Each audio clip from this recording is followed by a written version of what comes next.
Këto njerëz vinë sepse e shohin derën e spagu si derën e vetme të shpresës. Unë kam marrë këtu që të vërtetoj vërtetësinë e pronësisë. Para kamerave, para gjithë shqiptarëve.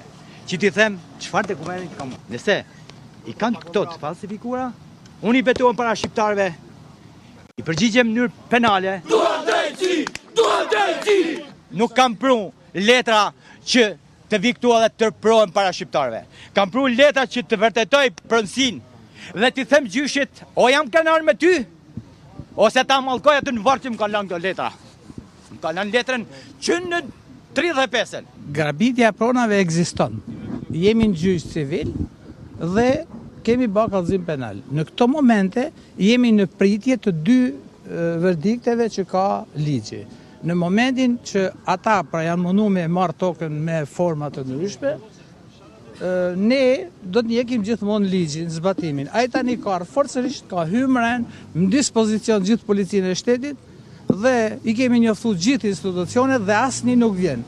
Ne çuditërisht kemi qenë aty, i themi kush është drejtuesi i policisë këtu, nuk një gjë as timo u identifiku. Fjalë që është marrë një status strategjik nga një nëndeg e shoqërisë Gener 2 SHPK.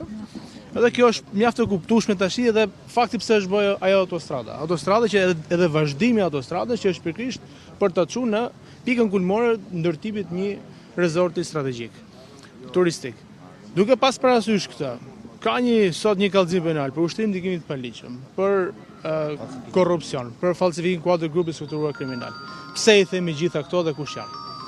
Çfarë frike do kite shoqëria Aba Borgo dhe një nëndegën e Gener 2-shit, që duke mbirë nga hiçi, të kërkoj takime banorët, të ju ofroj përfitimet paligjshme, tipike për vepra penale të korrupsionit.